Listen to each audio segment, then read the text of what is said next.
कारम मज बोलविले उत्तर माझा असे पाठी राखा मज म्हणवी तो सखा धन्य धन्य स्वामी कृपा तिने आणले आम्हा रूप जेने असता जाता रवी थांबविला सरितेने गयासी मार्ग निधना माझा नमस्कार दया रघुराजाला विठ्ठल विठ्ठल विठ्ठल विठ्ठल कुंडलिकवर्ण हरी विठ्ठल पंढरीनाथ भगवान माऊली ज्ञानेश्वर जगद्गुरु तुकाराम स्वामी रघुराज महाराज बोलो रे भाई सब गण की जय हरे विठ्ठल विठ्ठल हरे विठ्ठल विठ्ठल विठ्ठल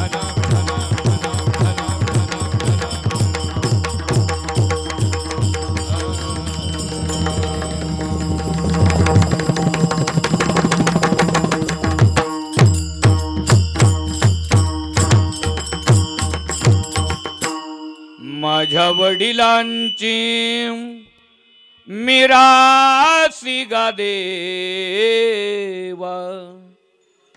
तुझी चरण सेवा पांडुरंग उपवास पारणे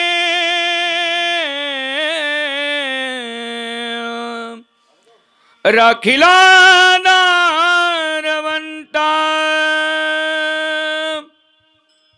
केला भोगवटा आम्हाला गे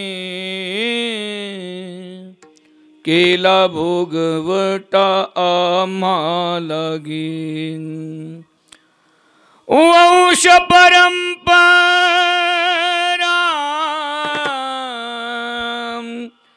दासमी अंकित तुका मोकलिता लाज कोणा तुका मोकलिता लाज कोणा उपवास पारणे राखिला दारवंटा केला भोगवटा आम्हालगी समचरण सरोजम सांद्रनीलांबुधावम जगननीत पानी मंडनम मंडनानां तरुण तुलसी माला कन्नरम कन्यनेत्रम सदय धवलहासं विठ्ठलं चिन्तयामि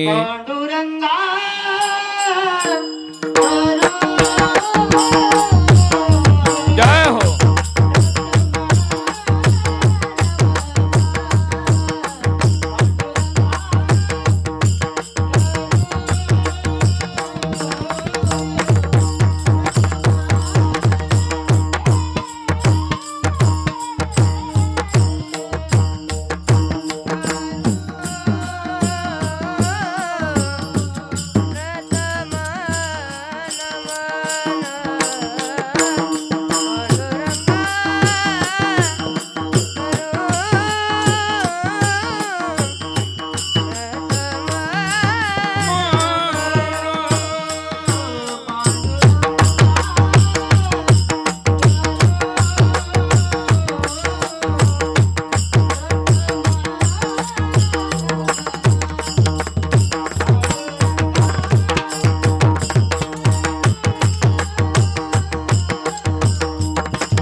पांडुरंगा करू प्रथम नमन दुसरे चरण संतांचिया त्यांच्या कृपादाने कथेचा विस्तारू बाबाजी सद्गुरु दास तुका काय माझी वाणी मानेल संतांशी रंजवू चित्तासी अपुलिया नमामि सद्गुरु शांतम सच्चिदानंद विग्रहम पूर्ण ब्रह्म परानंदम ईशम आनंदी वल्लभम दयांचे केलिया स्मरण होय सकळ विद्यांचे अधिकरण तेची वंदू श्री चरण श्री गुरूंचे जयाचे निआठवे शब्दसृष्टी अंगवे सारस्वत आगवे जिव्वेसी ते नमस्कारो आता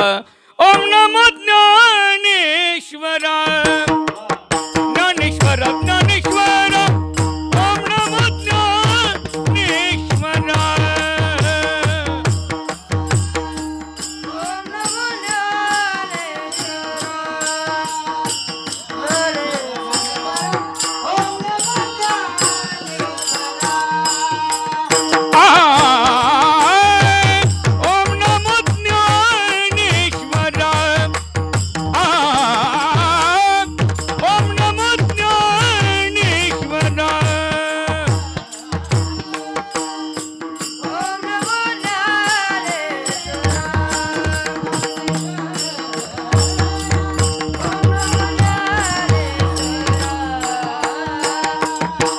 ओम नमो ज्ञानेश्वरा करुणा करा दयाळा ओम नमो ज्ञानेश्वरा करुणा करा दयाळा करुणा करा करुणा करा दयाळा तुमचा अनुग्रह नाथलो पावन झालो चराचरी ओम नमो ज्ञानेश्वरा करुणा करा दया ओ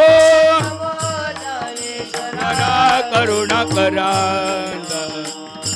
करुणा करा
ज्ञानेश्वरा करुणा करा दयाळा तुमचा अनुग्रह लादलो पावन झालो चराचरी ओम नमो रघुराजा केला नियम चालवी माझा आता यावे कीर्तनी कथा प्राणनाथा रघुनाथा ज्या ज्या स्थळी हे मनदाय माझे त्या त्या स्थळी हे निजरूप तुझे मी ठेवितो मस्तक ज्या ठिकाणी तेथे रघुराजा तुझे पाय दोनी धन्य प्रताप पायाचा माझ्या सद्गुरु रायाचा माझ्या सद्गुरु रायाचा माझ्या सद्गुरु रायाचा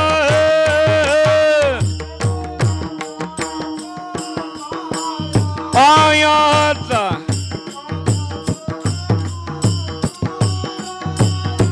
रायाचा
पायाचा माझ्या सद्गुरु रायाचा काय व्हावे उतराई त्यांचे पायी माझे डोई.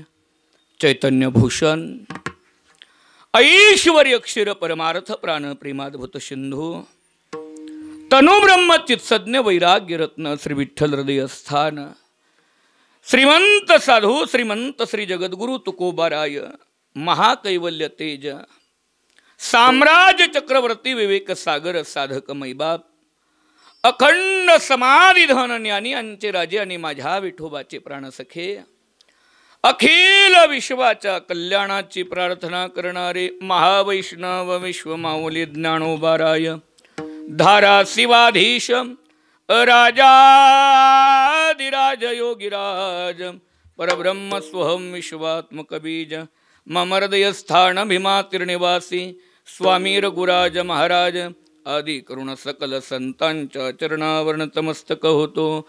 मस्तक हे पायावरी या वारकरी संतांच्या.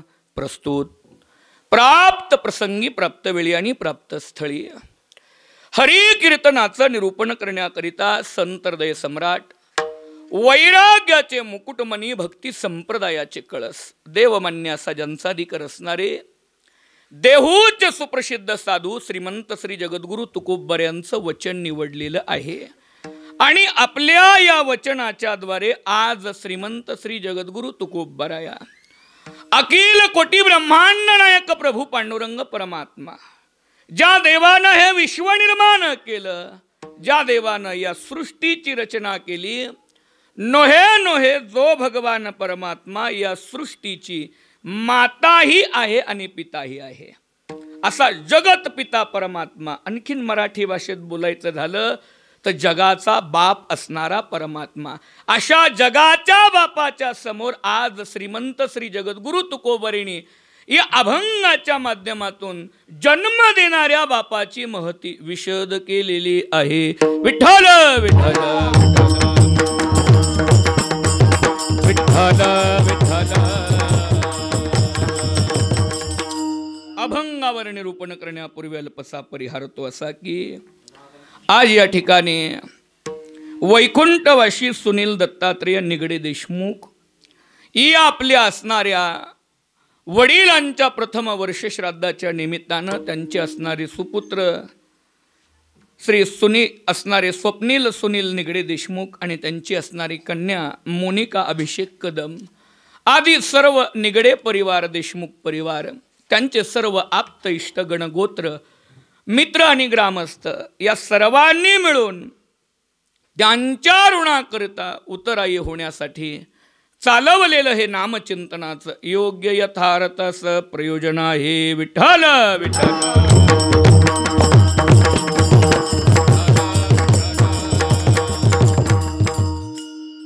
मानवी जीवनामध्ये जन्माला आल्यानंतर देव शास्त्र आणि संत यांनी मानव म्हणून काही जबाबदाऱ्या तुमच्या माझ्या प्रत्येकावर दिलेल्या आहेत. लक्षात ठेवा, ऐका. अखिल कोटी ब्रह्मांड नायक परमात्म्यानं हे विश्व निर्माण केलं त्यावेळेला एकूण 84 लाख योनी निर्माण केलेले आहेत. परंतु भगवान परमात्म्याने निर्माण केलेल्या राहिलेल्या 83,99,999 योनी वर भगवान परमात्म्याने कोणतीच जबाबदारी दिलेली नाही. कोणतीच जबाबदारी नाही. म्हणून आम्ही विनोदानं बोलत असतो, ऐकलं का कधी गावातला एखादा प्राणी मेलाय आणि सगळे प्राणी त्याच्या भोवती गोळा झालेत? ऐकलं? हा एखादा प्राणी म्हणतो पाणी तापवा, हा एखादा प्राणी म्हणतो ए ताटी बांधा, आणि मग अशी सगळ्या प्राण्यांनी मिळून एखाद्या प्राण्याची अंत्ययात्रा मशानभूमीमध्ये नेहून त्याच्यावर अंत्यसंस्कार केलेत. ऐकलंय का? नाही.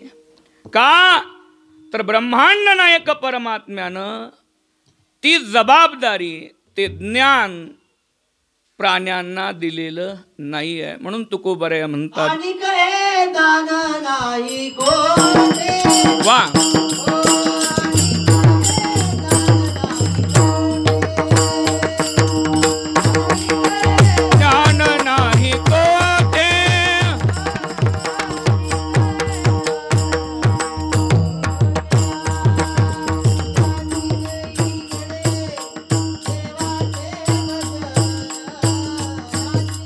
देही घडे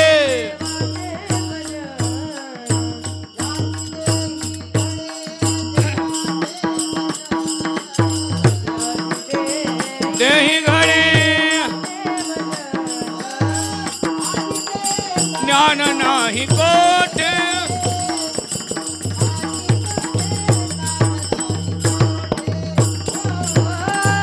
आणि ज्ञान नाही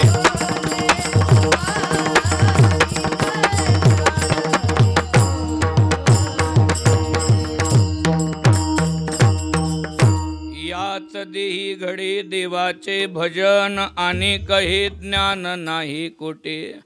ब्रह्मांड नायक परमात्म्यानं हे ज्ञान इतर जीवांना दिलेलं नाही, म्हणून प्राण्यांना ह्या गोष्टी कळत नाहीत. ही आपली आई आहे हे प्राण्यांना कळत नाही, हे आपले वडील आहेत प्राण्यांना कळत नाही, हा आपला भाऊ आहे ही आपली बहीण आहे हे आपले नातेवाईक आहेत. याचं ज्ञान पशुपक्षाला नाही आहे. म्हणून आमचे गुरुजी विनोदानं बोलायचे, ऐका बरं का. त्यांनी एक संकल्पना काढली, प्रत्येक प्राण्याची काहीतरी ओळख आहे, प्रत्येक प्राण्याची काय आहे, काहीतरी ओळख आहे. म्हणून एक संकल्पना आमच्या गुरुजींनी मांडली. हंबरली नाही तर ती गाय नाही, हंबरली नाही तर ती गाय नाही आहे, भुंकलं नाही तर ते कुत्र नाही आहे, भुंकलं नाही तर ते कुत्र नाही आहे, आरवला नाही तर तो कोंबडा नाही आहे, आरवला नाही तर तो कोंबडा नाही आहे. आणि लक्षात ठेवा, आई वडिलांची सेवा आणि भगवंताची भक्ती केली नाही तर तो माणूस नाही आहे. हा तो माणूस नाही आहे. भक्तीविन पशु कशासी वाढला, सटविने नेला कैसा नाही. हा म्हणून याच्या करता आपण प्राणी नाही आहोत, आपण माणूसच आहोत. कशा करता हे सगळं करायचंय, तर आपण मानव आहोत हे सिद्ध करण्यासाठी. प्राण्यांना आई वडील कळाले नाहीत, जिथं आई वडीलच कळाले नाहीत तिथं आई वडिलांचे ऋण उपकार कळाले नाहीत, ऋण उपकार कळाले नाहीत तर तिथं फेडण्याचा प्रश्नच निर्माण होत नाही. पुण्यतिथी वर्षश्राद्ध त्यांनी केली नाहीत, कारण ते ज्ञान नाही आहे. आणि मग ज्याला हे ज्ञान नाही तो माणूसच नाही, तो प्राणीच आहे. म्हणून आपण प्राणी नाही आहोत, आपण माणूस आहोत हे सिद्ध करण्यासाठी पुण्यतिथी वर्षश्राद्ध करायचं. म्हणून याच्या करता मानवी देहावर शास्त्रानं 5 लोकांचे प्रामुख्यानं उपकार सांगितलेले आहेत. कोणाकोणाचे उपकार आहेत या मनुष्य देहावर, ऐका. शास्त्र सांगतं, देवत्वम, शास्त्रत्वम, संतत्वम, मातृपितृत्वम, भूमित्वम यथा पंचऋणेन मनुष्य देहेषु भवति. ही 5 ऋण या मनुष्य देहावर आहेत. कोणाचे? पहिले देवाचे आहेत, दुसरे शास्त्राचे आहेत, तिसरे संतांचे आहेत, चौथे आई आणि वडिलांचे आहेत, आणि 5वे या धरणी मातेचे उपकार आहेत. म्हणून मनुष्य जीवानं जन्माला आल्यानंतर बाकी काही नाही केलं तरी चालेल, पण या 5 लोकांचे उपकार व्यक्त करणं हे प्रत्येक मनुष्य प्राण्याचं आद्य कर्तव्य आहे. परंतु काही लोक लगेच विचारतात, महाराज जोपर्यंत आम्हाला त्यांचे आमच्यावर काही उपकार आहेत हे कळत नाहीत तोपर्यंत आम्ही ते उपकार मानायला तयार नाही आहेत. म्हणून क्रमाक्रमानं ऐका. पहिले उपकार कोणाचे? पहिले उपकार देवाचे आहेत. परंतु समाजानं प्रश्न केला की महाराज आमच्यावर देवाचे नेमके उपकार आहेत तरी काय? वा जीव दिला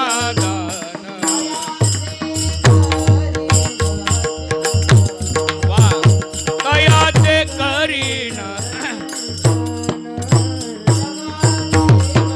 नारायण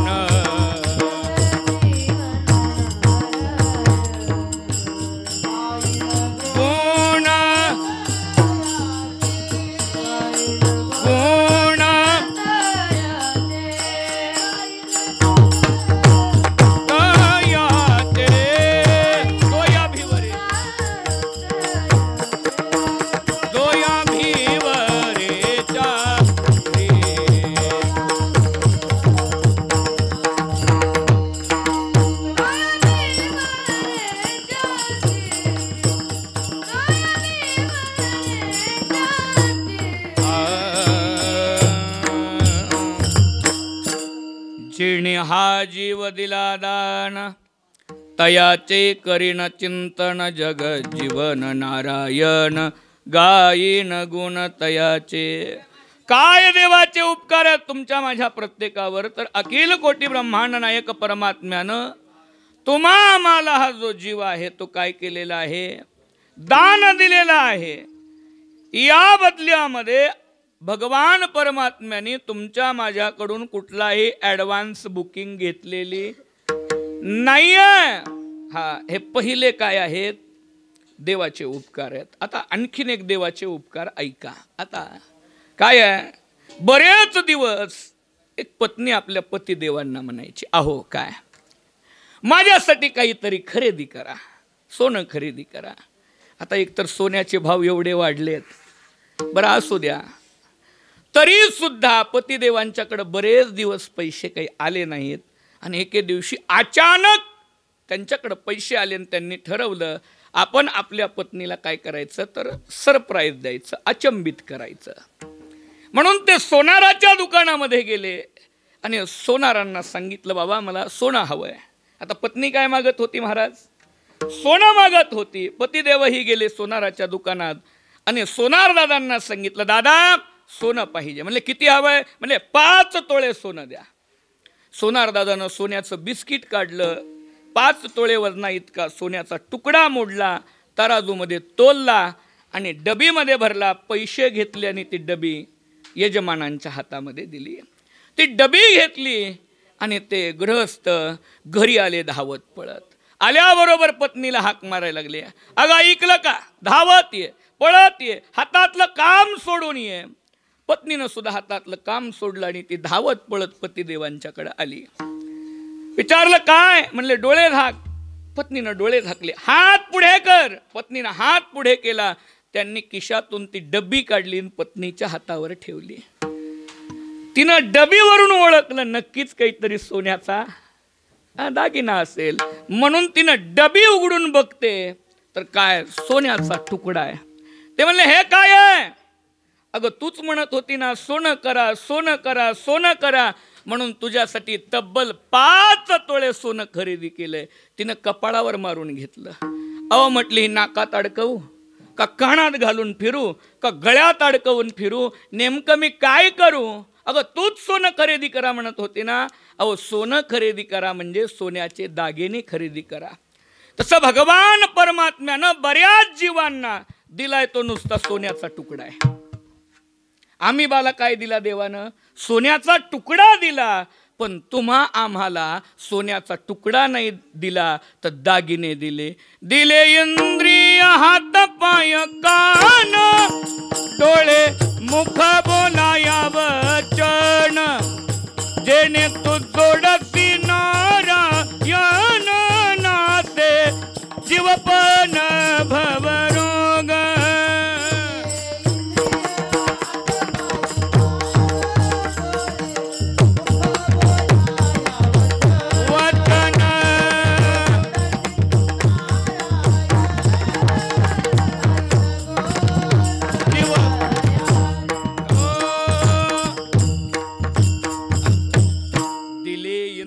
हात पाय कान, डोळे मुख बोलाया वचन, जेणे तो जोडसे नारायण नासे जीवपन भवरोग. देवानं तुम्हा आम्हाला दुसऱ्या क्रमांकाचे उपकार आहेत. इंद्रिय दिली, सगळी इंद्रिय दिली.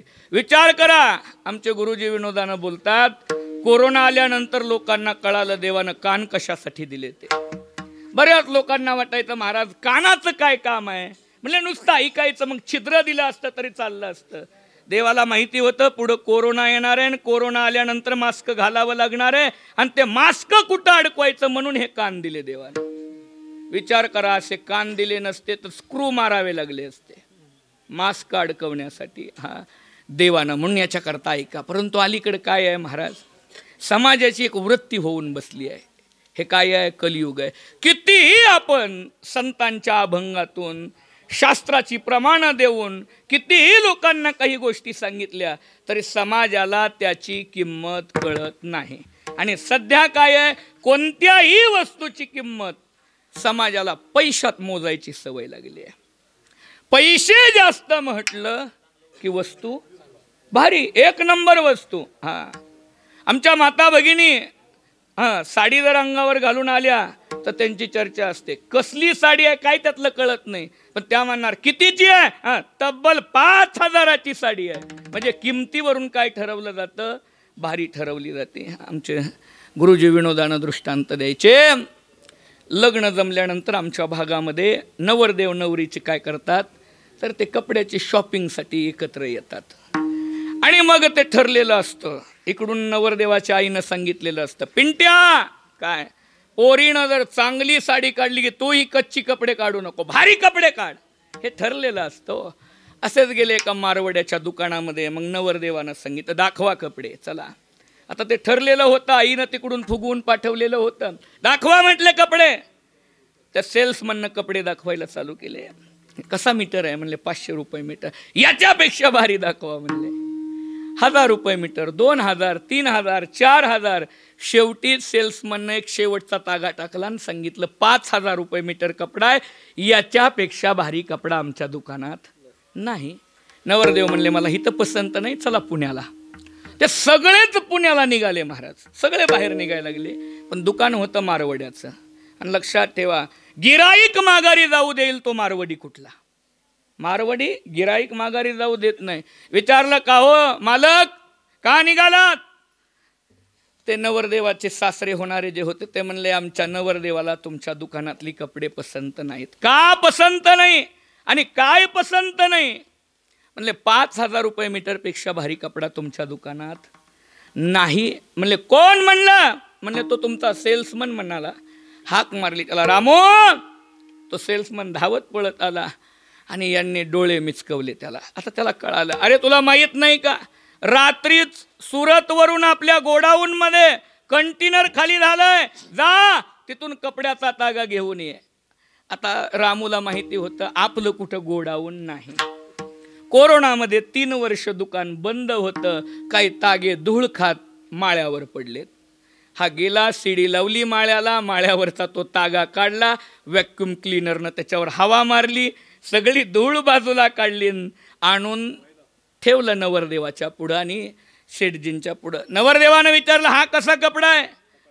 शेठजी म्हणले हा इथला तिथला नाही, थायलंडचा कपडा आहे. हा ना, 20,000 रुपये मीटरचा कपडा आहे. ते म्हणले काढावर लगेच कपडा. कपडा होता 500 रुपये मीटरचा आणि 3 वर्ष धूळ खात पडला होता. पैसे जास्त म्हटलं की कपडा भारी, पैसे जास्त म्हटलं की वस्तू भारी. आणि मी विनोदानं म्हणत असतो, अलीकडं असं चाललंय, पैसे जास्त म्हणलं की महाराज भारी. अवघड झालंय महाराज. कशावरून लोकांनी काय ठरवावं? गाडी मोठी म्हणून महाराज भारी, असणारी बॉडी मोठी म्हणून महाराज भारी, कशावरून ठरवावं महाराज? जाऊ द्या. तसं समाजाला पैशामध्ये किंमत सांगितल्याशिवाय कळत नाही. म्हणून ऐका, देवानं काय दिलंय गणित करा. चला, देवानं 2 डोळे दिलेत. एका डोळ्याची किंमत 3 कोटी रुपये आहे. विकायचं असलं तर आपल्याकडे गिराईक आहे. एका डोळ्याची किंमत किती आहे? 3 कोटी रुपये आहे. देवानं किती डोळे दिलेत? 2 डोळे दिलेत. 6 कोटी रुपये किंमत आहे महाराज डोळ्यांची. देवानं 32 दात दिलेत. 32 दात. ते जर पडले ना, तर जर फायबरचा बसवायचा असेल तर 2500तच आपल्या अकलूजमध्ये बसवून देतात. 2500तच. पण ओरिजिनल बसवायचा असेल तर 14,000 रुपये किंमत आहे एका दाताची. 14,000 गुणवले 32. गणित करून घ्या. आपल्याकडे तेवढा वेळ नाही. देवानं काय दिलंय हे आपला विषय चाललाय. आता ऐका, देवानं 2 किडन्या दिल्यात. एका किडनीची किंमत 2.5 लाख रुपये आहे. काढायचे वेगळे, बसवायचे वेगळे, बरं का? 5 लाख रुपये किमतीच्या किडन्या ऑल असतो आपल्या शरीरामध्ये. 7.5 लाख रुपये त्याची किंमत आहे. चेन्नईला हे सगळे अवयव म्हणून एक दुसरा दृष्टिकोन. आज ज्यांचं वर्ष श्राद्ध आहे त्यांनी आपले इतक्या महागा मोलाचे सगळे अवयव दान दिलेत. आणि लक्षात ठेवा, या जगतामध्ये पैसा दान देणारी लोक भरपूर असतील. या जगतामध्ये अन्नदान देणारी लोक भरपूर असतील. वस्त्रदान देणारी लोक भरपूर असतील. आणि याच्या पुढेही जाऊन सांगतो, या जगतामध्ये सुवर्ण दान देणारी लोक मिळतील. परंतु या जगतामध्ये स्वतःचे अवयव दान देणं म्हणजे दुसऱ्या जीवाला जीवदान देणं. किती लोकांना जीवदान दिलं हो? म्हणजे सांगितलं की त्यांचे प्रत्येक अवयव सेफ होते, कोणताच आजार नव्हता, ना BP ना शुगर, प्रत्येक अवयव सेफ. आणि त्या प्रत्येक अवयवाचा एका व्यक्तीला जरी उपचार झाला तर 7 लोकांना जीवदान मिळालं महाराज, 7 लोकांना पुन्हा जीवदान. म्हणून अवयवदान देणं ददीच बाबाने दिले होते. आपले अस्थि वत्रासुराला मारण्यासाठी त्या अस्थिपासून वज्रास्त्र नावाचं अस्त्र निर्माण होणार होतं. तर स्वतःचे त्या ठिकाणी कर्णानं आपले दात ब्राह्मणाला पाडून दान दिले होते. म्हणून अवयवदान. खरोखर याच्या पलीकडे जाऊन सांगतो देवानं काय दिलंय. एक शेवटचं सांगतो आणि पुढच्या मुद्द्यांकडे येतो. ऐका, अलीकडच्या काळामध्ये केमिकलच्या वापरामुळे आपल्यासारख्या तरुण मुलांच्या डोक्यावरची केस निघून जातात. मग ते आम्हाला अलीकडं बरं दिसत नाही म्हणून आम्ही काय करतो, दवाखान्यामध्ये जातो, हेअर ट्रान्सप्लांट. तिथं गेल्यानंतर एक केस उगवायचा खर्च महाराज 360 रुपये आहे महिन्याचा. 1 महिन्याला 1 केस उगवण्याचा खर्च किती आहे? 360 रुपये आहे. ब्रह्मांड नायक परमात्म्यानं 3.5 कोटी केस फुकट दिलेत शरीरावर. 1 रुपया सुद्धा उगवण्यासाठी घेतला नाही. किती आहेत? 3.5 कोटी आहेत. हां, कमी भरले तर बघा, मोजून बघा. हां, 1 केस कमी भरणार नाही आहे. आणि त्यालाच गुणवले 360 रुपये जर केलं तर देवाला 10%च महागारी द्या. आपल्या 10 पिढ्याची कमाई नाही. म्हणून ऐका, देवाचे पहिले उपकार या मनुष्य देहावर आहेत. दुसरे उपकार या मनुष्य देहावर कोणाचे आहेत? तर शास्त्राचे आहेत. शास्त्र. बऱ्याच लोकांनी विचारलं महाराज शास्त्र शास्त्र शास्त्र म्हणजे तरी काय? म्हणून गौर गोपालदासांनी त्यांच्या व्याख्यानामध्ये शास्त्राची एक व्याख्या केली. त्यांनी सांगितलं की आपण प्रत्येक इलेक्ट्रॉनिक वस्तू खरेदी करतो. मोबाईल खरेदी केला त्याच्याबरोबर एक पुस्तक येतं. आलं का लक्षात? काही इलेक्ट्रॉनिक तुम्ही खरेदी करा, साधा घरातला मिक्सर खरेदी केला, पुस्तक येतं त्याच्याबरोबर. 4 चाकाची गाडी घेतली तर त्याच्याबरोबर पुस्तक येतं. ते पुस्तक कशासाठी असतं? तर ही वस्तू चालवायची कशी याचं ज्ञान कशात आहे? त्या पुस्तकात आहे. तसं शास्त्र कशाला म्हणायचं? मनुष्य देह नावाची वस्तू चालवायची कशी ज्या पुस्तकात दिलंय त्याचं नाव शास्त्र आहे. आलं का लक्षात? हे कसं चालवायचं म्हणून ज्या पुस्तकात दिलंय त्याचं नाव शास्त्र आहे. त्या शास्त्राचे उपकार आहेत. काय उपकार आहेत? जन्माला येण्या अगोदरपासून त्याला गर्भाधान संस्कार म्हणतात. तिथून ते वर्षश्राद्धापर्यंत हे सगळे संस्कार कशामुळे होतात? शास्त्रामध्ये दिलंय म्हणून. आणखीन सोपं बोलतो, ऐका. आता सध्याचा काळ असा आहे की माणूस एक काळ पैसे कमवण्यासाठी जगत होता. अलीकडं पैसा पुष्कळ झाला. सध्या माणसाला स्वतःचं नाव मोठं करायचंय. माणसाला वाटतं माझं नाव पेपरला यावं, माझं नाव टीव्हीवर यावं, समाजात माझं नाव आदरानं घ्यावं, माझं नाव बोर्डावर त्या ठिकाणी लिहावं. हे नाव जे मोठं करण्यासाठी आपल्या सर्वांचा प्रयत्न चाललाय. हे नाव तरी कुणी दिलं हो? काईच्या उदरामधून जन्माला येताना महाराज आपल्या कपाळावर लिहिलं का? धीरज महाराज कपाळावर लिहिलंय का तुमचं नाव किंवा माझं नाव? नाही लिहिलं. मग हे नाव कुणी दिलं? ज्ञानोबराया बोलतात, उपजलिया बालकासी नाव नाही तयापासी, ठेविल्या नावासी ओ देतसे. जन्माला आल्यानंतर जे नाव ठेवलंय पण ते कुणी ठेवायला लावलं? शास्त्रानं. शास्त्रामध्ये लिहिलं म्हणून लोकांनी नावं ठेवली, नाहीतर आपल्याला नावं ठेवली असती. कशी? आपण थोडा वेळ विचार करा. आपलं कोणाचंच नाव नाही, आपण एकमेकाला हाक कशी मारली असती? हां, एखादा उंच असता तर ओ उंच मामा, ओ गोरे मामा, असं एकमेकाला काय केली असती? हाक मारली. हे कुणी नाव दिलं? शास्त्रानं दिलं. याच्या पुढं जाऊन सांगतो, शास्त्रामध्ये जर लिहिलं नसतं आई वडील गेल्यानंतर मुलानं त्यांच्यावर अंत्यसंस्कार करावे, हे जर लिहिलं नसतं तर आपले देह कोल्या कुत्र्यानं खाल्ले असते. मग हे कोणाचे उपकार आहेत? शास्त्राचे उपकार आहेत. म्हणून विनोदानं सांगत असतो, माणूस शस्त्राला कमी भीतो आणि शास्त्राला जास्त भीतो. आणखीन सोपं बोलू का? डॉक्टरचं कमी ऐकतो आणि ब्राह्मण काकाचं जास्त ऐकतो. डॉक्टरनं जर तुम्हाला सांगितलं शुगर आहे, चहा प्यायचा नाही, मग घरच्यांनी चहा नाही दिला तर लगे मित्राच्या घरी गेलं की चहा करतातच. नाही तिथं मिळाला, गेला हॉटेलला, चहा पिल्याशिवाय राहत नाही. पण ब्राह्मण काकांनी जर सांगितलं चहा पाळावा लागेल, चहा म्हटलं तर राग येतो, अजिबात नाही. का? काकांनी सांगितलंय. का? तर माणूस शास्त्राला जास्त भीतो. म्हणून दुसरे उपकार कोणाचे आहेत? शास्त्राचे आहेत. तिसरे उपकार या मनुष्य देहावर कोणाचे आहेत? तर साधू संतांचे आहेत. केले उपकार सांगू मी काय,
सांगू मी काय, बाप न करी ऐसे माय, दिले अभय अखय वरदान गाम.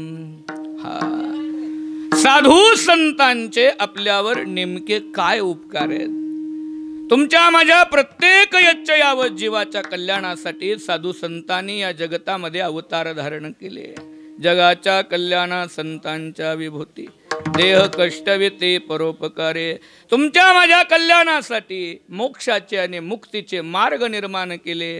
गाथा ज्ञानेश्वरी सारखे ग्रंथ आपल्याकरता लिहून ठेवून गेले, मार्ग दावून गेले. आधी दयानिधी संतते, येनेची पंथे चालो जाता, न पडे गुंता कोठे काही.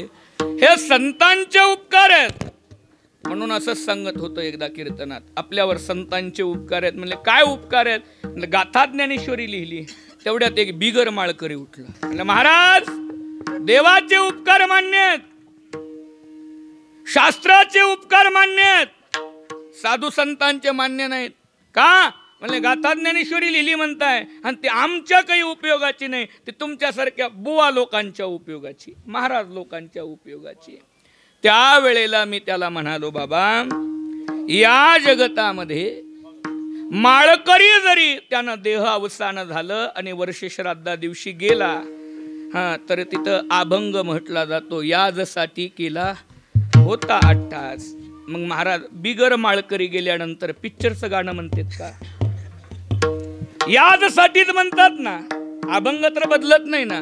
म्हणून बिगर माळकरी लोकांनी तुकोबरेंचे एका अभंगापुरते तरी उपकार मानावेत. तेवढा जर अभंग लिहिला नसता तुकोबरेंनी, तर आपला घरात कुणी फोटो सुद्धा ठेवला नसता. तो फोटो काय? तर तुकोबरेंनी अभंग लिहिला म्हणून फोटोवर फुलं पडतात. लक्षात ठेवा, हे उपकार कोणाचे?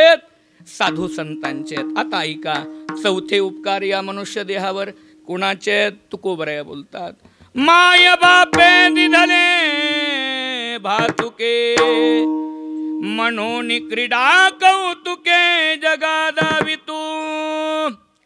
चौथे उपकार या मनुष्य देहावर आई आणि वडिलांचे आहेत.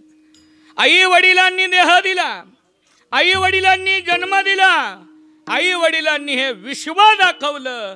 त्यांनी जर जन्मच दिला नसता तर हे जग आम्हाला पाहायला मिळालं नसतं. म्हणून तुकोबऱ्यांना दोन लोकांनी विचारलं. एक, ज्याचे आई वडील या जगात नाहीत त्यानं विचारलं, तुकोबराया, मला आई वडिलांची किंमत कळाली, मी काय केल्यानं उत्तराई होईल. आणि दुसरा, ज्याचे आई वडील जिवंत आहेत त्यानंही विचारलं, माझे आई वडील जिवंत आहेत, मग मी नेमका आई वडिलांसाठी काय करू. त्यावेळेला तुकोबरेने दोघालाही उत्तर दिलं. ऐका, जिने दिले त्यासी द्यावा पिंडदान, जिने दिले त्यासी द्यावा पिंडदान.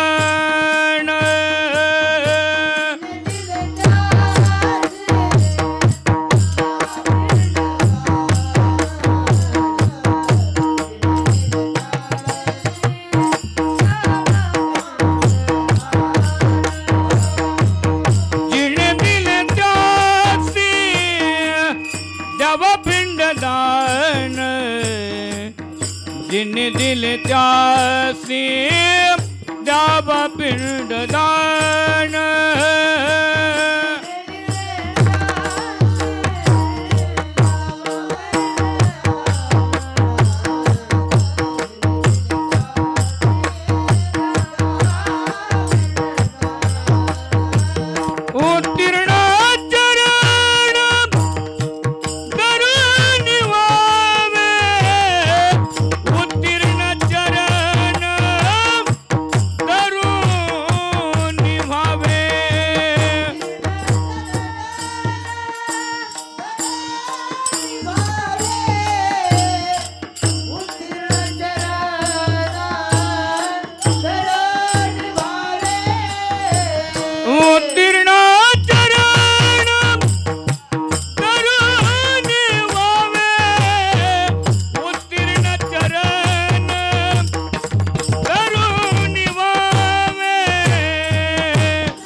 द्यावा पिंडदान.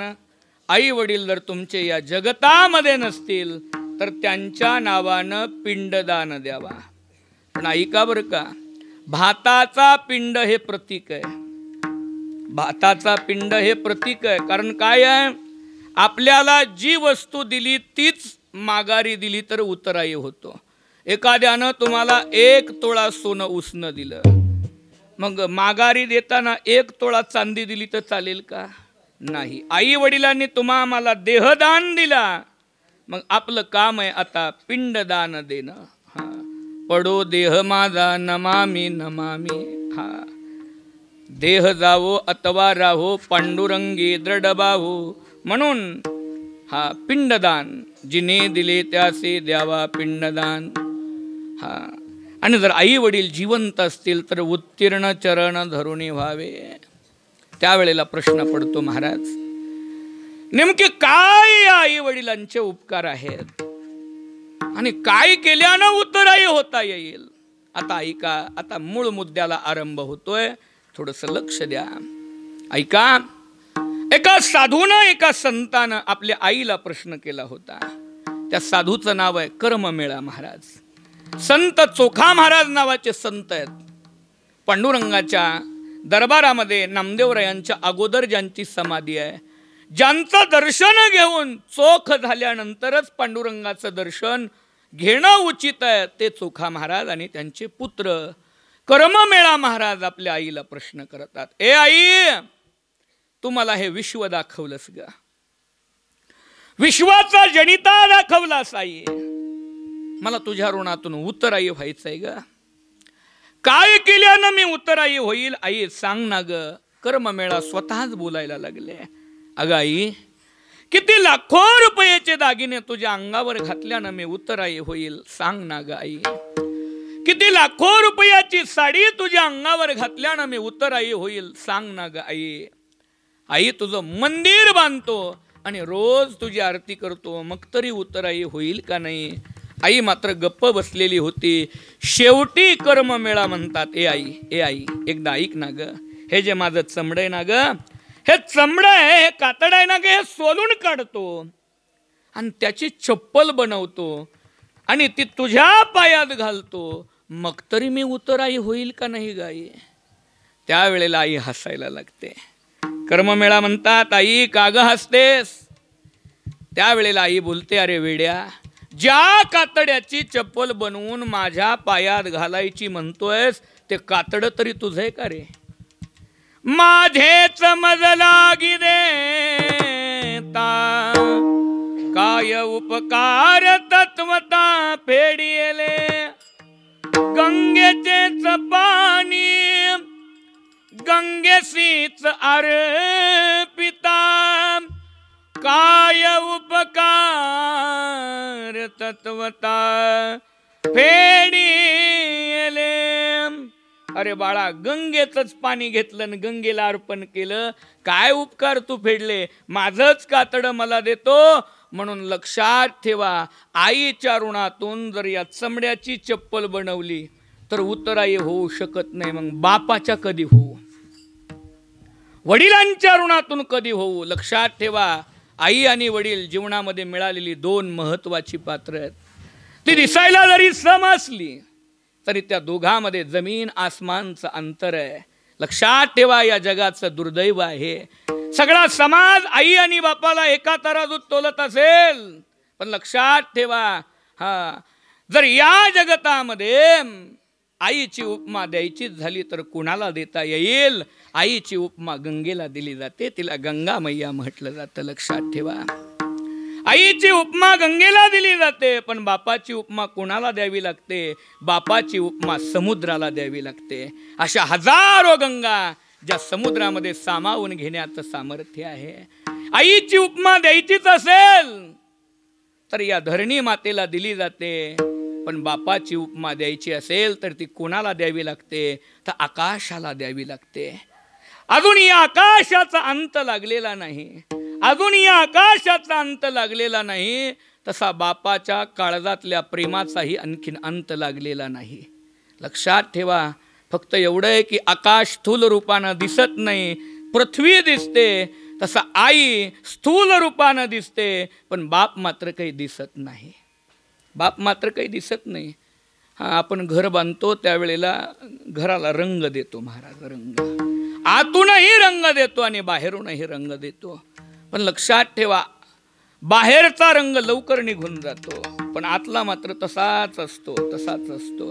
बाहेरचा का रंग निघून जातो, कारण बाहेरच्या रंगाला काय सहन करायचंय, ऊन वारा पाऊस सहन करायचंय. आतल्या रंगाला तसा ऊन वारा पाऊस नाही. बाहेरचा रंग म्हणजे बाप आहे. बापाला ऊन वारा पाऊस सहन करायचंय, मात्र आईला ऊन वारा पाऊस नाही, ती घरामध्ये असते. म्हणून कुणीतरी म्हटलंय, बाबा रोजच्या जेवणाची सिदोरी करणारी आई आमच्या चांगली लक्षात राहते, पण आयुष्याच्या जेवणाची सिदोरी करणारा बाप मात्र आमच्या कोणाच्या लक्षात नाही. म्हणून याच्याकरता एका जगाला आणखीन महाराज बाप कळालेलाच नाही. बाप कळालेला नाही. सोलापूर जिल्ह्यामध्ये करमाळा तालुका, श्री क्षेत्र बिटरगाव वांगी नावाचं आमचं गाव. छत्रपती शिवाजी महाराजांचे सख्खे चुलत मेहुणे रघोजी बाबा राजे निंबाळकर, त्यांची आमची 10वी पिढी आहे. त्या परिसरामध्ये आमच्या घराण्याचं प्रस्थ आहे. तर परिसरात कसलाही कार्यक्रम असला की आमच्या घराण्यातल्या एखाद्या व्यक्तीला आमंत्रित केलंच जातं. मग ते कोणतीही इव्हेंट असो, एका शाळेच्या कार्यक्रमासाठी बोलवलं गेलं. स्नेहसंमेलन, गॅदरिंग ज्याला म्हणतात. गेल्यानंतर तिथल्या सरांनी सांगितलं, महाराज मी ऐकलंय की तुम्ही महाराष्ट्रामध्ये एका स्वतंत्र विषयाला घेऊन महाराष्ट्रामध्ये कार्य करताय. तो विषय आहे तुमचा बाप. या बाप विषयाला घेऊन समाजापर्यंत वेगळ्या माध्यमातून पोहोचण्याचा प्रयत्न आहे तुमचा. बाप समजवण्याचा प्रयत्न आहे. आमच्याही मुलांना काही 2 शब्दामध्ये बाप समजवता आला तर समजवा. मी सांगितलं मला तुमच्या मुलांना बाप समजवायचा नाही, मला अगोदर तो किती कळाला आहे हे समजून घ्यायचं आहे. म्हणून मला एका वर्गामध्ये सरांनी नेलं. 8वीचा वर्ग होता. गेल्याबरोबर मी खडू घेतला. वर महाराज निबंध लिहिला शब्द आणि आकडा 1 आई आणि आकडा 2 बाप. 85 मुलं मुली त्या वर्गामध्ये होते. आणि मुलांना सांगितलं, बाळांनो मी तुमच्या पुढे 2 विषय लिहिलेत. एक आहे तो आई आहे, दुसरा आहे तो बाप. माझा आग्रह नाही आई लिहा, माझा आग्रह नाही बाप लिहा. आवडेल त्या विषयावर फक्त 5-5 ओळी निबंध लिहा. मुलांनी पानं काढली, नावं टाकली आणि लिहायला चालू केलं. एक 5 मिनिटामध्ये सगळं लिहून झालं आणि सरांनी सगळे पेज गोळा केले आणि माझ्याजवळ आणून दिले. मी हेडलाईन वाचत होतो, बाजूला ठेवत होतो. महाराज हेडलाईन वाचायचो, बाजूला ठेवायचो. तेवढ्यात मध्यातच सर म्हणले, महाराज आमच्या मुलांची शाई पानं व्यर्थ घालवलं. का? काय लिहिलंय ते वाचतच नाही. मी सरांना सांगितलं, थांबा माझं सगळं काम होऊ द्या, मग मी तुम्हाला सांगतो. 85च्या 85 पानं वाचून झाली. आणि सरांना मी प्रश्न केला, सर तुम्हाला मुलं आहेत का हो? सर म्हणले, हो. एक 12वी सायन्सला आहे आणि एक 8वीला आहे. आणि मला त्याला वेगळा डबा नको, कुलबस लावायला नको, म्हणून मी माझ्या बरोबरच घेऊन येतो आणि याच वर्गात आहे. मी विचारलं, तुमच्या मुलाचं नाव काय? सरांनी सांगितलं आणि त्याचा असणारा पान जे पेपर आहे तो काढला आणि सरांच्या हातात दिला. सरांच्या मुलानं लिहिलं होतं निबंध आकडा 1 आई. हां, आई मला रोज आंघोळ घालते, आई मला मेकअप करते, आई मला आवडेल ते गोडधोड खायला देते, आई माझी फार काळजी घेते, आईचं माझ्यावर फार फार प्रेम आहे. 5 ओळी लिहिल्या होत्या. सर अभिमानानं मला म्हणू लागले, महाराज बघा ना माझ्या मुलानं 5 ओळी आईविषयी किती सुंदर निबंध लिहिलाय. त्यावेळेला मी त्या सरांना म्हणालो, सर तुमच्या मुलाला 5 ओळीत चांगली आई लिहिता आली, बाप का लिहिता आला नाही? माझा खरा सर्वे येतो. 85च्या 85 मुला मुलींनी महाराज आईच लिहिली होती, कुणी बापच लिहिला नव्हता. एकानेही बाप लिहिला नव्हता. 85च्या 85 पानं जशीच्या तशी आज ते शाळेत आहेत. त्यावेळेला सरच्या डोळ्यात पाणी आलं. मी सांगितलं, हे दुर्दैव आहे, काही अंशी आई आम्हाला कळाली पण बाप कळालाच नाही. कधीतरी घरी गेल्यानंतर स्वतःच्या मुलाला जवळ बसवा, डोक्यावरून हात फिरवा आणि त्याला म्हणावं, बाळा माझ्याबद्दल 2च शब्द बोल. महाराज दुर्दैव आहे, आईविषयी कविता लिहितील मुलं, आईविषयी चित्रपट काढतील मुलं, आईविषयी कादंबऱ्या लिहितील मुलं, पण बापाविषयी मात्र काही लिहिता आलं नाही. आणि खरं सांगू का, कळेल तो बाप कुठला, कळेल तो बाप कुठला. म्हणून जीवनामध्ये बाप 2 वेळाच कळतो. बाप जीवनामध्ये 2 वेळाच कळतो. वाक्य ऐका, 1 बाप मेल्याशिवाय बाप कळत नाही, बाप मेल्याशिवाय बाप कळत नाही, आणि बाप झाल्याशिवाय बाप कळत नाही. काय? बाप झाल्याशिवाय बाप कळत नाही. गुरुवर्य रामराव महाराज ढोके उदाहरण द्यायचे रामायणामध्ये. वैशाखाचे दिवस आहेत, ऊन मिमी म्हणतंय, पावसाळा तोंडावर आलाय, जुना काळ आहे, पत्र्याचं घर आहे, कुठं कुठं तरी पत्रा गळतोय. म्हणून बापाचा एकुलता एक मुलगा भर उन्हात पत्र्यावर चढला. पायात चप्पल नाही, डोक्यावर टोपी नाही, आणि ऊन मिमी म्हणतंय, पायाला चटके बसतात, डोक्याला चटके बसतात. त्यावेळेला त्याचा 80 वर्षाचा बाप पत्रे का वाचतायत म्हणून घराच्या बाहेर आला आणि सहज वर लक्ष गेलं तर आपलं लाडकं लेकरू, एकुलतं एक लेकरू असल्या रखरखत्या उन्हात पत्र्यावर चढलंय. पायात चप्पल नाही, डोक्याला टोपी नाही, खालून पत्रे पोळत असतील, वरून डोक्याला ऊन पोळत असेल. त्यावेळेला तो बाप त्या मुलाला म्हणतो, ओ बाळासाहेब, अहो ऊन मिमी म्हणतंय, डोक्यावर टोपी नाही, पायात चप्पल नाही, अहो किती चटके बसत असतील, खाली या हो.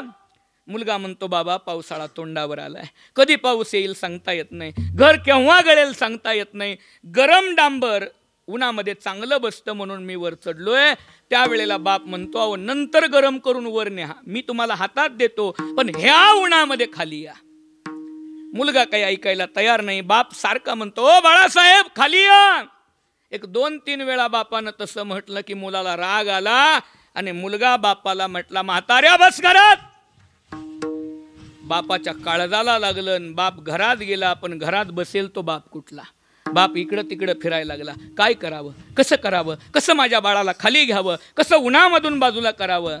त्यावेळेला त्याच्या लक्षात आलं की त्याच्या मुलाचं 1 वर्षाचा मुलगा पाळण्यात झोपला होता. आणि मग त्यांनी तो 1 वर्षाचं लेकरू म्हणजे नातू पाळण्यातून बाहेर काढला आणि बाहेर आले. एक पोतं अंगणामध्ये टाकलं आणि 1 वर्षाचं बाळ उन्हामध्ये आणून टाकलं. आता ते ऊन, वैशाखातलं ऊन, रखरख करणारं ऊन, असे चटके त्या बाळाला बसायला लागले की बाळ रडायला लागलं. बाळाच्या रडण्याचा आवाज कुठून येतोय म्हणून वरच्या मुलानं बघितलं तर आपल्या वडिलांनी आपलं लेकरू उन्हामध्ये आणून ठेवलंय. त्यावेळेला तो म्हणू लागला, ओ बाबा, अहो डोकं फिकं फिरलंय की काय, अहो माझं 1 वर्षाचं लेकरू आहे, कवळ्या कातड्याचं लेकरू आहे, अहो त्याला ऊन लागत असेल. त्यावेळेला बाप म्हणतो, तुझ्या लेकराला म्हटलं की उन्हाचे चटके बसतात, मग माझ्या लेकराला ऊन का गुदगुल्या करत असेल का रे बाबा. तंबाखूला चुना लावायला लागले. ओ बाबा, अहो माझं लेकरू उचला. त्यावेळेला ते वडील म्हणतात, जोपर्यंत माझं उन्हातून खाली येत नाही तोपर्यंत तुझं उन्हातून आत नेत नाही. अशी मुलानं पत्र्यावरून उडी मारली, हे बघा आलो, असं बापानं त्याचा मुलगा उचलला.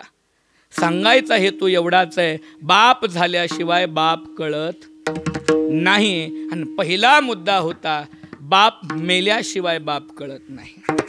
आता ऐका, बाप मेल्याशिवाय बाप कळत नाही.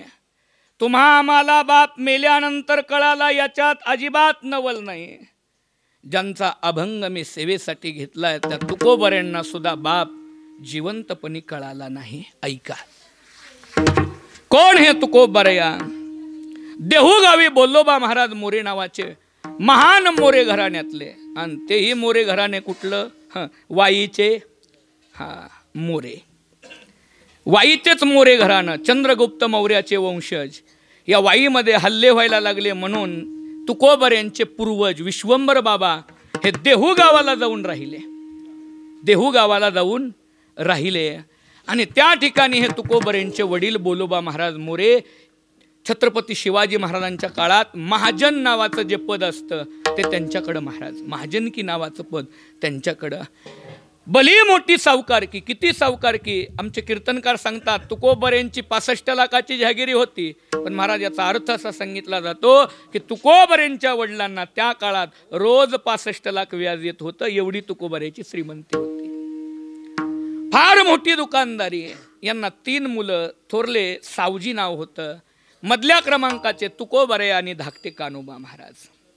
सावजी वृत्तीनं भोळे होते, कानोबा वयानं लहान होते, म्हणून मधल्या मुलाला बोटाला धरलं कानोबा महाराजांनी. असणाऱ्या बोलोबा महाराजांनी तुकोबरे यांना आणि तुकोबरे यांना आपला व्यवहार शिकवायला चालू केलं. बाळा, सावकारकी कशी करायची असते, बाळा दुकानदारी कशी करायची असते, बाळा व्यापार कसा करायचा असतो, आणि बाळा पंढरपूरची वारी कशी करायची असते, हे तुकोबरेंच्या वडिलांनी तुकोबरेला बोटाला धरून शिकवायला चालू केलं आणि तुकोबरे हे शिकायला लागले. अलीकडच्या काळामध्ये तुकोबरया बैलगाड्यांच्या मध्ये सगळा ऐवज घेऊन जवळपासच्या गावामधल्या बाजाराला व्यापार करण्यासाठी जाऊ लागले. ऐका, तुकोबरेंनी बैलगाड्या भराव्यात आणि बोलोबा महाराजांच्या म्हणजे त्यांच्या वाड्याच्या समोर दिवाणखान्यासमोर आणून उभ्या कराव्यात. असणाऱ्या बोलोबा महाराजांनी त्या बैलगाडीकडे बघावं आणि तुकोबरेंनी विचारावं, बाबा सांगा ज्वारीच्या बैलगाडीमध्ये किती ज्वारी आहे? त्यांनी सांगावं, बाळा त्यात 10 मन आहे. गुळाच्या असणाऱ्या बैलगाडीमध्ये 7 मन गुळ आहे. मिरच्याच्या असणाऱ्या बैलगाडीमध्ये 5 मन मिरच्या आहेत. असं बघितलं की सांगावं. त्यावेळेला तुकोबरेंनी लहान मुलासारखा प्रश्न केला, बाबा तुम्हाला बघितलं की वजन कसं काय कळतं? तुकोबरेंच्या वडिलाचं वाक्य आहे, ज्या दुकानदाराला बघितलं की मालाचं वजन कळतं त्यानं दुकानदारी करावी. त्यांचं वाक्य आहे. आणि मग तुकोबारांनी लहान मुलासारखा पुढचा प्रश्न केला, म्हणले कमी किंवा जास्त भरलं तर? शब्द आहेत बरं का फार महत्वाचे. कमी किंवा जास्त भरलं तर? तुकोबाराचे वडील म्हणाले, बाळा, ज्या दिवशी मी सांगितलेलं वजन कमी किंवा जास्त भरेल त्या दिवशी तुझा बाप मेलेला असेल. ज्या दिवशी कमी भरेल किंवा जास्त भरेल, माझं माप चुकेल, त्या दिवशी तुझा बाप मेलेला असेल. हे कशावरून? तर आपल्या धर्मशास्त्रामध्ये 1 महिन्यापासून ते मरायच्या दिवसापर्यंत मरण काळाची चिन्ह सांगितलेली आहेत. बघा किती हुशार होते आपले पूर्वज. आपलंच नाक आपल्या डोळ्यांनी दिसेना गेलं की लक्षात ठेवायचं 3 दिवसावर आपलं मरण आलंय. आपलंच बोलणं आपल्याला ऐकायला येईना नाही गेलं की लक्षात ठेवायचं आज संध्याकाळपर्यंत आपलं चित्रगुप्तानं आपलं तिकीट काढलंय. म्हणून अशी मरण काळाची चिन्ह आहेत. त्याच्यातलं एक चिन्ह आहे, आपले करायला लागलेले अंदाज चुकायला लागले की लक्षात ठेवायचं आपलं मरण जवळ आलंय. त्यावेळेला तुकोबारांनी बरेच दिवस व्यापार केला.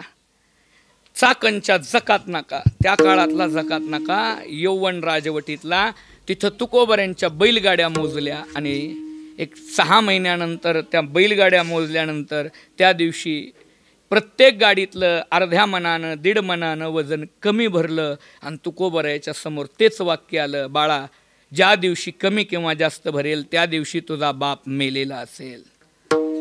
ते काळजाला भिडलेलं वाक्य काळजामध्ये काहूर माजलं. तुकोबाराय घोड्यावर बसले आणि देहूगावला आले. सगळं साहित्य तिथंच ठेवलं. आल्याबरोबर बाबांचे पाय धरले आणि रडायला लागले. त्यावेळेला बोलोबा महाराजांनी तुकोबारांना विचारलं, तुकोबा का रडताय? कुणी तुमच्या बैलगाड्या लुटल्या का? कुणी तुम्हाला अपशब्द बोललं का? कुणी तुम्हाला दंडित केलं का? सांगितलं, नाही बाबा, कुणी बैलगाड्या लुटल्या नाहीत, कुणी अपमानित केलं नाही, कुणी दंडित केलं नाही. तुम्ही सांगितलेला मालाचं वजन आज कमी भरलंय आणि तुमचं वाक्य होतं, ज्या दिवशी कमी भरेल त्या दिवशी तुझा बाप मेलेला असेल. म्हणून तुकोबाराया टाहो फोडून रडत होते. बोलोबा महाराजांनी तुकोबाराला सांगितलं, तुकोबा, 5 लोकांनी कसलाही मोठा प्रसंग आला तरी माघारी फिरायचं नसतं. ऐका, एक पेरणी करायला गेलेल्या शेतकऱ्यानं घरी कुणीही मेलं तरी माघारी यायचं नसतं. मडे झाकून या करावी पेरणी. ऐका, सीमेवर गेलेल्या जवानानं घरी कुणीही मेलं तरी माघारी यायचं नसतं. व्यापार करायला गेलेल्या व्यापाऱ्यानं तिथला व्यवहार पूर्ण झाल्याशिवाय घरी कुणीही मेलं तरी माघारी यायचं नसतं. आणि ज्ञान ग्रहण करण्यासाठी गेलेल्या विद्यार्थ्यानं घरी कुणीही गेलं तरी माघारी यायचं नसतं. आणि शेवटचं वाक्य ऐका, पंढरपूरला गेलेल्या वारकऱ्यानं घरी कुणीही गेलं तरी वारी पोहोच केल्याशिवाय माघारी यायचं नसतं. 5 लोकांनी माघारी यायचं नसतं. जा तुकोबा, माझं काय व्हायचंय ते होऊ दे, पण पहिला तुम्ही व्यवहार पूर्ण करून या. तुकोबाराया तिथं चाकणजवळ आले, बैलगाड्या घेतल्या. आज जिथं आंतरराष्ट्रीय जगद्गुरू तुकोबाराया विमानतळ आहे त्या लोहगावमध्ये तुकोबारायांनी आपला दिवसभर व्यापार केला. तिथल्या लोकांनी सांगितलं, तुकोबा, आम्ही ऐकलंय तुम्ही फार चांगलं भजन म्हणता, भजन कराल? तुकोबारायांनी सांगितलं, हो. आणि त्या काळामध्ये मात्र हनुमंतरायाच्या मंदिरामध्ये लोहगावच्या तुकोबारायांचं भजन चालू झालं. लक्षात ठेवा, त्या काळात घड्याळही नव्हती आणि घड्याळात पाहून भजन कीर्तनही नव्हती. असं भजन चाललं, रात्र रात्र भजन चाललंय. लक्षात ठेवा. आणि मग ते भजन चालल्यानंतर रात्रीच्या एक अंदाज सांगितलाय सदानंद मोरेंनी, जे तुकोबारायांचं चरित्र दिलंय ना, त्यांनी एक अंदाज सांगितला की रात्री 2:30-3च्या वेळेला एक गुमास्ता निरोप देणारा मशाल घेऊन त्या लोहगावच्या वेसीवर आला आणि तिथल्या वेसकराला सांगितलं, तुका शेठ इथंच आहेत ना? म्हणले, हो आहेत ना. अत्यंत महत्वाचा निरोप आहे, निर्याणीचा निरोप आहे, कृपया मला त्यांच्यापर्यंत जाऊ द्या. वेस उघडत नाहीत, पण खालचा दरवाजा उघडला आणि आत गेले. तिथल्या चोपदारांना सांगितलं, तुका शेठ आहेत, त्यांना निरोप द्यायचा आहे. त्यांना म्हणावं, तुमच्यावर दुःखाचा डोंगर कोसळलाय, सांगा त्यांना तुमचे वडील गेलेत. तो चोपदार आला. तुकोबाराया भजनामध्ये तल्लीन होते. त्यानं सावध केलं, हो तुकोबा, तुकोबा सावध व्हा, जागे व्हा. तुकोबाराया सावध झाल्याने विचारलं, का भजनामध्ये भंग केला? अहो, अत्यंत दुःखाची बातमी आहे, तुमच्यावर दुःखाचा डोंगर कोसळलाय. काय झालं? तुमचे वडील तुम्हाला सोडून गेले हे शब्द कानावर पडल्याबरोबर तुकोबऱ्या टाहो पडून रडायला लागले. ऐका, बाप मेला न कळता, बाप मेला न कळता,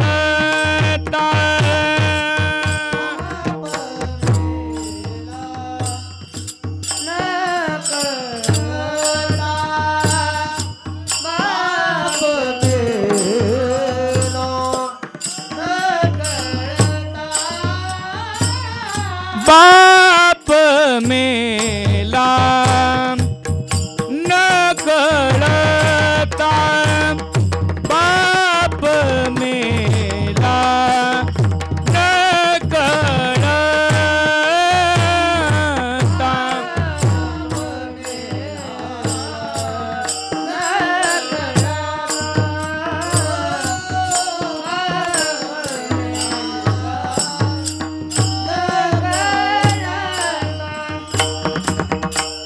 नवती संसार राज्यता, नवती संसार राज्यता,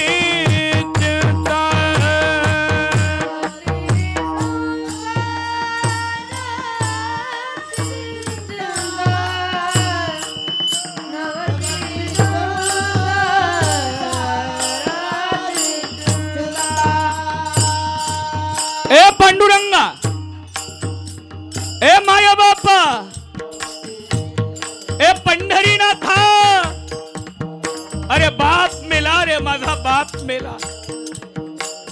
जोपर्यंत माझा बाप जिवंत होता ना पांडुरंगा, ए माया बापा, ए पंढरीनाथा, अरे तोपर्यंत माझ्या जीवनामध्ये कसल्याही प्रकारची चिंता नव्हती रे. हा तुकोबा अनाथ झाला रे, हा तुकोबा पोरखा झाला रे, हा असणारा तुकोबा बापाशिवाय पोरखा झालाय. तुकोबराया टाहो पडून रडत आहेत.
वा,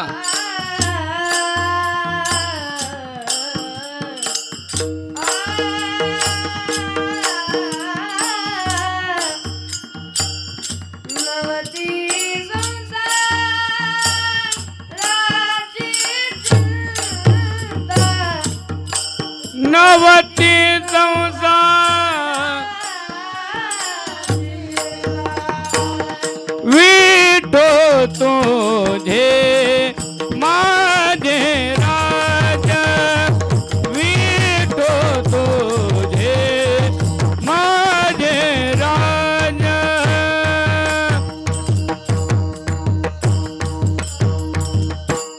बाप मेला न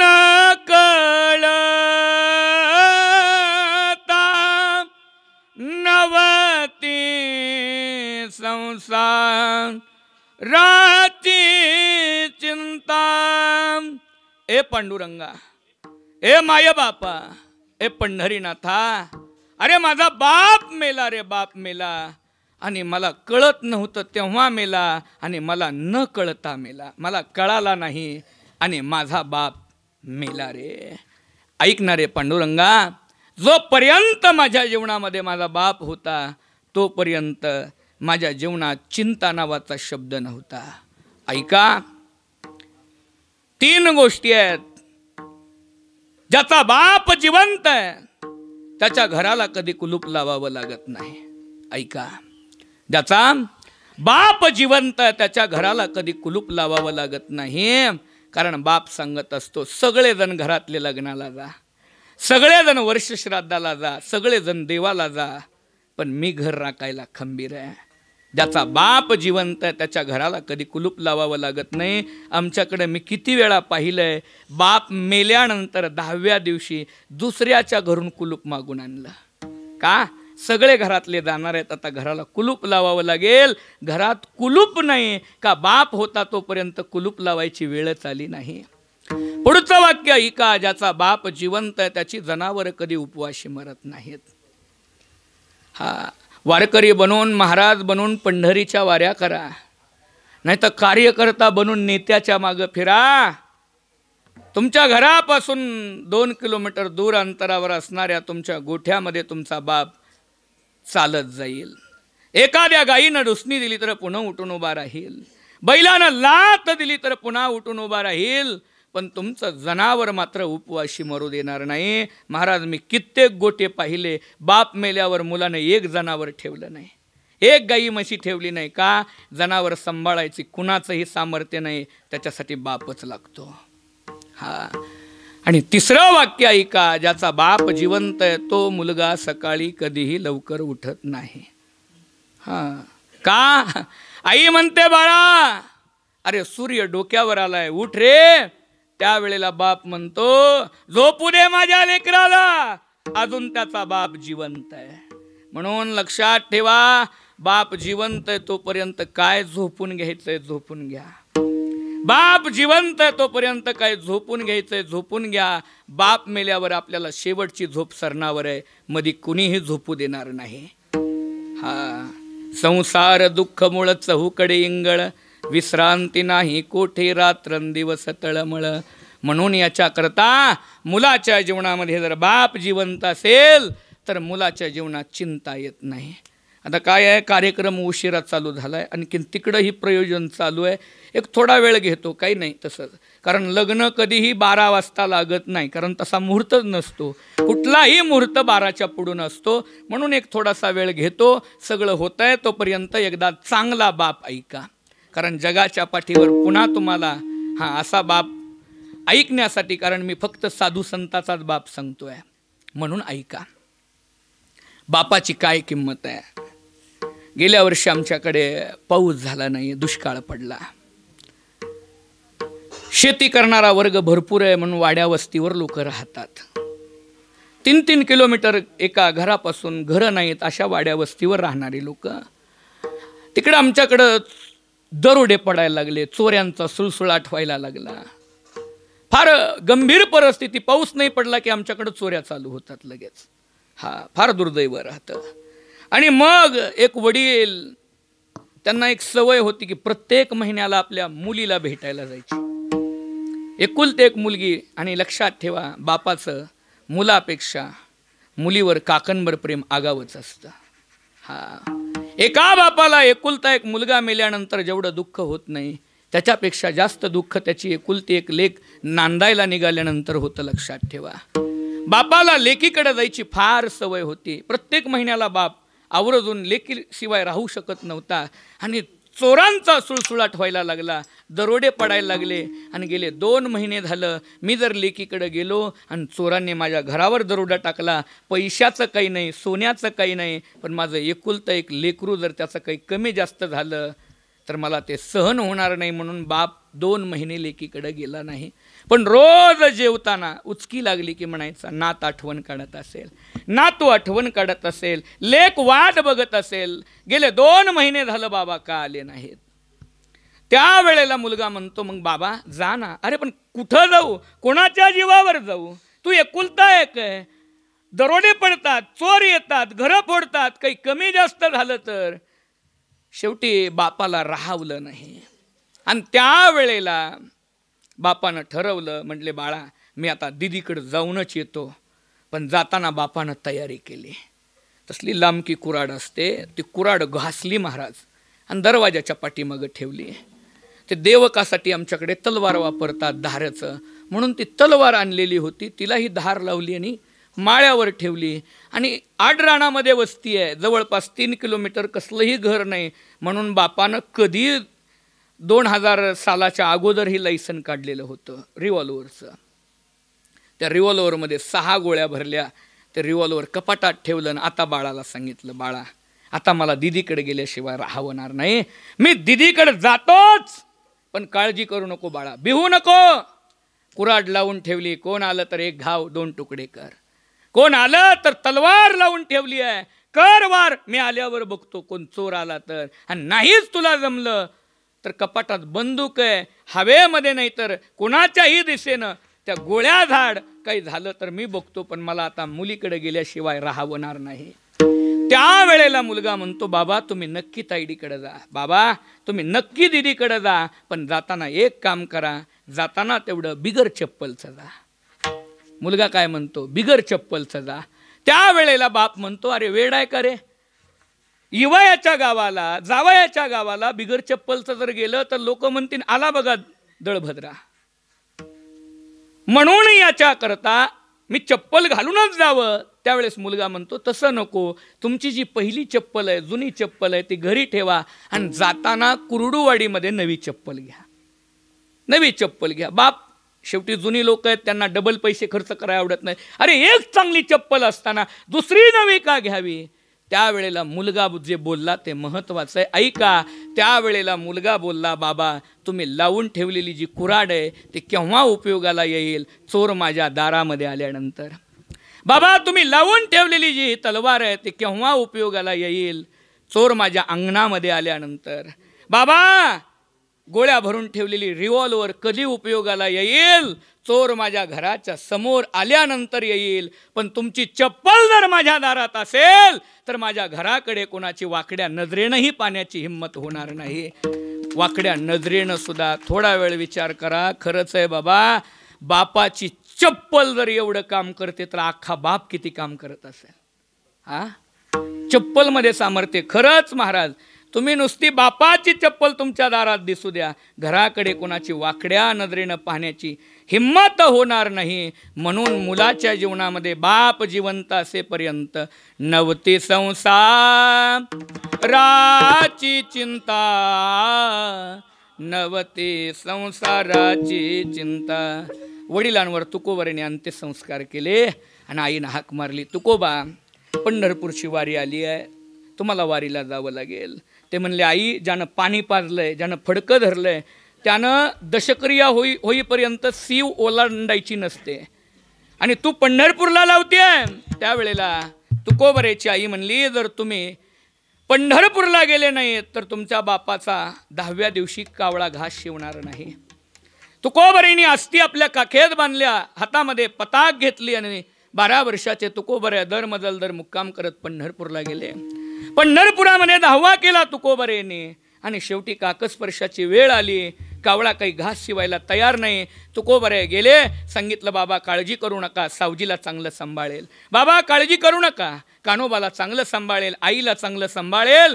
कावळाने काही घास शिवला नाही. ऐका, बाबा व्यापार चांगला सांभाळेल, सावकारकी चांगली सांभाळेल, महाजनकी चांगली सांभाळेल, काळजी करू नका. कावळा काही खाली काकस्पर्शासाठी उतरला नाही. 90 वर्षाचे एक वयोवृद्ध वारकरी बसले होते. त्यांनी तुकोबरेंना जवळ बोलवून घेतलं. म्हणले, तुकोबा तुमच्या वडिलांचं प्रेम तुम्हा भावंडात किंवा त्यांच्या पत्नीत नव्हतं, तुमच्या वडिलांचं प्रेम सावकार की महाजन की दुकानदारी याच्यामध्ये नव्हतं. तुमच्या वडिलाचं प्रेम तुमच्या घराण्याच्या पंढरपूरच्या वारीमध्ये होतं. जा आणि त्या नैवेद्यापुढं हात जोडा आणि म्हणा, बाबा मरेपर्यंत पंढरपूरची वारी सोडणार नाही. त्यावेळेला तुकोबराय तिथं गेले आणि म्हणाले, पंढरीची वारी आहे माझे घरी, आणि कन करी तीर्थव्रत व्रत एकादशी करण उपवाशी, गायीन अहरणेशी मुखी नाम. असं म्हटल्याबरोबर महाराज कावळा खाली उतरला आणि पाहायला सुद्धा नैवेद्य ठेवला नाही. एवढं तुकोबरायच्या वडिलाचं वारीवर प्रेम होतं. तुकोबरायांनी चंद्रभागेचं स्नान केलं, प्रदक्षिणा केली आणि दर्शनाच्या बारीला लागले. गाभाऱ्याच्या समोर आले, समोर पांडुरंग दिसायला लागले. त्यावेळेला तुकोबराया पांडुरंगाला म्हणू लागले, ओ देवा मी आलोय, ओ देवा मी आलोय. पांडुरंगानंही त्यांच्याकडं पाहिलं न पाहिल्यासारखं केलं. आणि मग ज्या वेळेला नंबर आला त्यावेळेला पुढं आले आणि पांडुरंग परमात्मा तुकोबरायला म्हणले, फार वेळ झालं बघतोय, ओ देवा मी आलो, ओ देवा मी आलो. कोण रे तू? धक्का बसला तुकोबरायला. तुकोबराय म्हणले, मला ओळखलं नाही देवा. अरे मला, अरे नाही ओळखलं तुला, कोण तू? म्हणले, मी तुकोबा. म्हणले, तुकोबा फिकोबा मी कोण ओळखत नाही. आणि मग तुकोबराय ढसा रडायला लागले, ए देवा, अरे बाप जिवंत होताना बापाबरोबर पंढरपूरच्या वारीला यायचो ना, काकाला बसून खांद्यावर बसून त्यावेळेला माझे मुके घ्यायचास रे देवा. तुझे प्रसादाला आलेले पेढे चारायचा, माझे गालगुच्चे ओढायचा, आणि बाप मेलाय तर तू ओळखत नाही. लक्षात ठेव. म्हणून लक्षात ठेवा, लोक तुम्हाला 4 माणसात रामराम घालत असतील, हा रामराम तुम्हाला नाही, तुमच्या बापाच्या कर्तृत्वाला आहे. बाप मेला तर समाज ओळखत नाही, बाप मेला तर नाती गोती ओळखत नाहीत, आणि बाप मेला तर देव सुद्धा ओळखत नाही. त्यावेळेला कोण तुकोबा ओळखत नाही. आणि त्यावेळेला तुकोबरायांनी देवाला सांगितलं, मला ओळखलं नाही. अरे नाही ओळखणार तू, मी कोण तुला, तू मला ओळखणारा, माझा परिचय सांगू, मी कोण आहे. त्यावेळेला तुकोबरायांनी अभंगाच्या प्रथम चरणामध्ये आपला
विठोबा रखुमाई, विठोबा रखुमाई, विठोबा रखुमाई, विठोबा रखुमाई, विठोबा रखुमाई, विठोबा रखुमाई, विठोबा रखुमाई, विठोबा रखुमाई, विठोबा रखुमाई।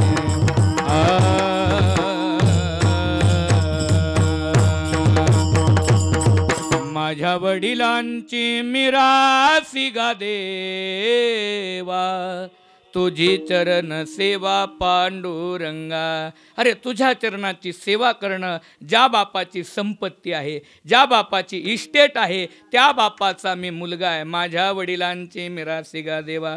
पांडुरंगानं दुसरा प्रश्न केला, मला कळलं तुझ्या वडिलांची ही संपत्ती आहे, इस्टेट आहे, परंतु पांडुरंगाचा प्रश्न आहे ती कमवली कशी याची जाणीव आहे का? म्हणून मला वाटतं शासनानं एवढं तरी पांडुरंगाचं ऐकावं, जोपर्यंत वडिलांनी कमवलेली संपत्ती कशी कमवली याची मुलाला जाणीव होत नाही, तोपर्यंत ती संपत्ती मुलाच्या नावेच होऊ नये। आता पांडुरंगानं विचारलं, सांग तुझ्याच वडिलाची संपत्ती मान्य आहे मला, पण माहिती आहे का तुला तुझ्या बापानं ही मिळवण्यासाठी काय कष्ट केलेत, काय सायास केलेत? त्यावेळेला सांगितलं, हो माहिती आहे ना, मी माझ्या डोळ्यानं पाहिले रे। मी ज्या वेळेला लहान होतो ना देवा, उपवास पारणे राखिला दारवंटा, केला भोगवटा आम्हा लागी। एक एक वेळा आमचा बाप उपवाशी राहिला, पण आम्हाला उपवाशी ठेवलं नाही।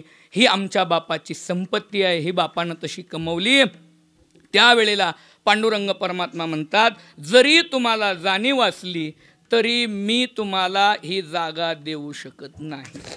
त्यावेळेला तुकोबराया म्हणतात, अरे भारत सरकारनं कायदा काढला आहे, वडील जर सेवेमध्ये कार्यरत असतील आणि वडील जर सेवेत कार्यरत असताना दिवंगत झाले तर अधिकारी मुलाला वडिलांच्या जाग्यावर अनुकंपाच्या जागेवर काय केलं जातं, घेतलं जातं। तसं माझ्या वडिलांनी एकट्यानेच तुझी सेवा केली नाही, तर माझ्या 8 पिढ्या वंश परंपरेनं तुझी सेवा केली आहे। तू जर मला तुझ्या सेवेपासून डावलशील, मोकलशील तर तुला लाज वाटायला पाहिजे। हेच अभंगाचं वंश परंपरा दासने अंकित, वंश परंपरा दासने अंकित, वंश परंपरा दासने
रघुराज माऊली रघुराज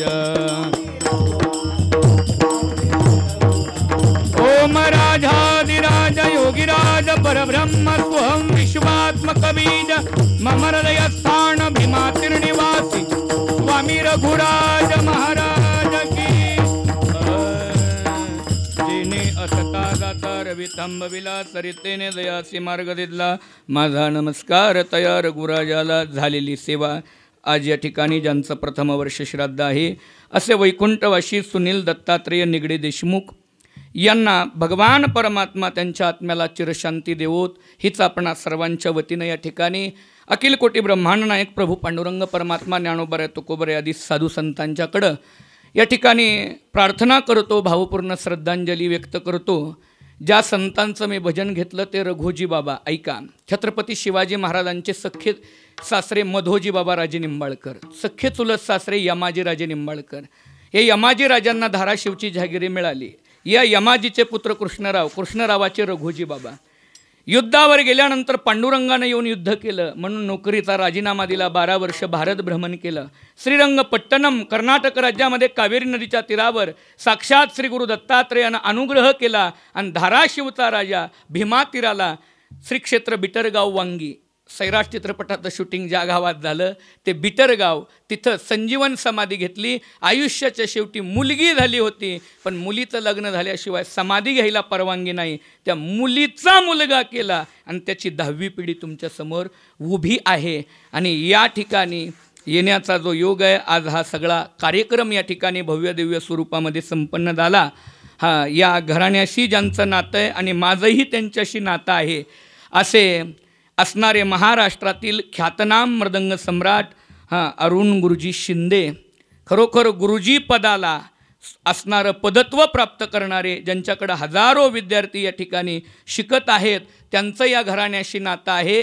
जे या ठिकाणी दिवंगत झाले, ज्यांचं आज वर्षश्राद्ध आहे, ते गुरुजींच्या असणाऱ्या बहिणीचे पती आहेत, दाजी आहेत, हे त्यांचं नातं आहे. आणि त्यांच्याद्वारा ही सेवेचा योग या ठिकाणी ज्ञानाई वारकरी गुरुकुल अकलूज येथील असणारे विद्यार्थी सर्वजण, आता आपण ज्याचं गायन ऐकलं असणारे इंडियन आयडॉल फेम सार्थक गायकवाड, ज्यांचं टी व्हीवर तुम्ही मोबाईलला टाकलं तर लगेच येईल असा फेम असणारा टी व्हीवर सार्थक गायकवाड हा त्या गुरुकुलमध्ये शिकतो. असे विद्यार्थी घडवणारे हे गुरुकुल, या गुरुकुलचे असणारे विद्यार्थी उपस्थित झाले. तसेच या ठिकाणी धीरज महाराज शास्त्री आणि त्यांचे असणारे पुशेगाव या ठिकाणी वारकरी शिक्षण संस्था, तेही विद्यार्थी इथं उपस्थित झाले. तसेच गुरुजींचे चिरंजीव मृदंग मी पहिल्यांदा बी ऐकला, संस्थेत आमच्या आले आणि आताही ऐकला. कारण काय आहे, शेवटी वाघाची मुलं आहेत डरकाळी फोडणारच. आनंद वाटला सुंदर असा मृदंग वाजवताना. आणि आपल्या नात्यामध्ये प्रत्येक क्षेत्रामध्ये उंची गाठणारी लोक आहेत, हे नातेवाईकांच्या जीवनात अभिमान असावा आणि तो अभिमान या निगडे परिवाराला आहे. त्यांनी खरोखर आपल्या वडिलांच्यासाठी स्वप्नील या मुलानं हे केलेलं कार्य द्यावेत तेवढे धन्यवाद थोडे आहेत.